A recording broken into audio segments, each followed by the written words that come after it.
brother's name is Joshua Ramirez. I'm going to let him tell you about himself and tell you about what the prison industrial complex and police brutality is and his perspective from having to deal with cops.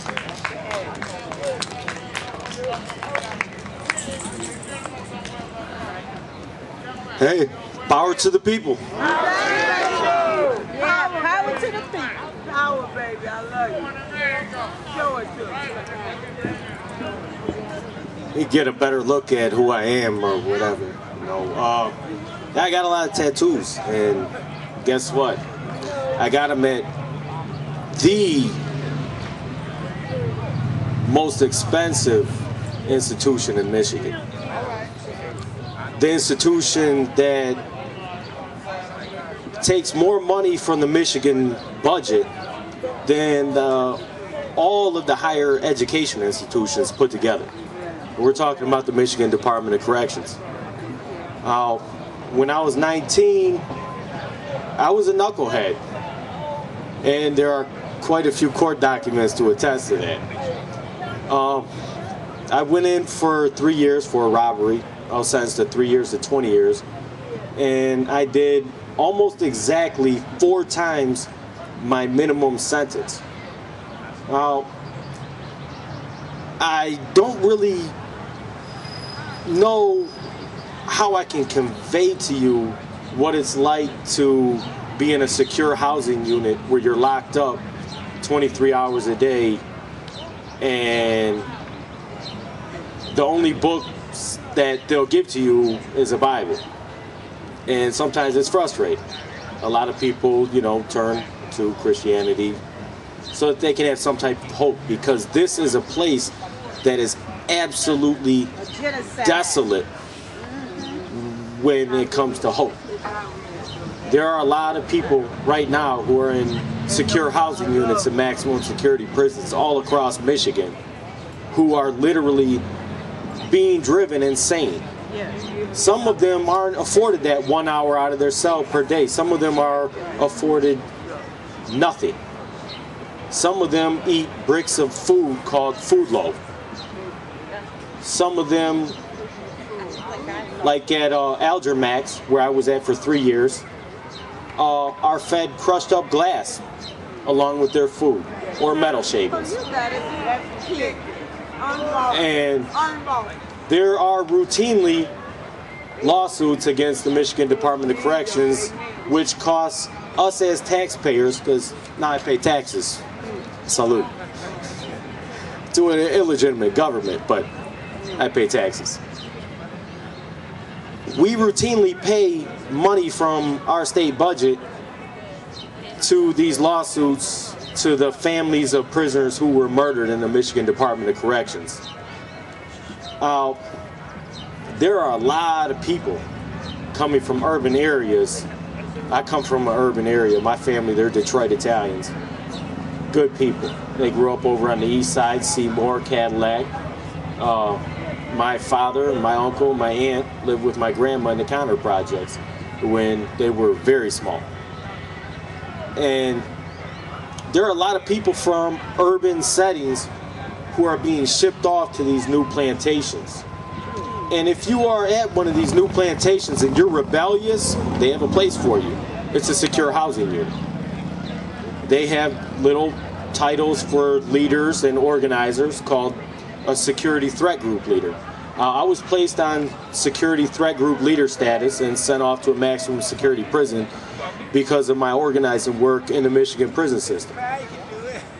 And I was routinely offered to be let off of this STG status if I would inform on other Hispanic prisoners or, you know, other anti-authoritarian prisoners who, you know, were organizing. And I routinely said no. And I took my lumps. And it was because of the speech issues, you know, that I was sent off to maximum security. I used to write little like educational and cultural leftist literature and pass them out to different guys that I knew, and we had our little network, and it was like an educational study group. And they decided to call it an intolerant subversive group. It's because we're leftists. and Bush was in office. So I guess they felt that they had a free reign to do whatever they wanted to. The Michigan Department of Corrections is an issue that needs to be looked at very carefully by all concerned citizens and taxpayers in Michigan, because it's costing us a lot of money and it's not doing any good. We have over 50,000 people incarcerated right now. The state budget spends more on prison than on sending our brothers and sisters and cousins and nieces and nephews to a university. You know, how many young kids do we have out there right now who are in the Detroit public school system who have no idea that what they're going to do when they graduate, if they graduate? You know, we're talking about Denby, Cody, Mumford, Southwestern, Northwestern, Western, Central, Kettering. Yeah, we're talking about the schools that we went to. You know, there are a massive youth out there right now who need our help. They need our help to take this money away from the budget of the Michigan Department of Corrections and put it back into our school systems and put it back into the institutions of higher learning, so that we can educate our youth instead of incarcerating them.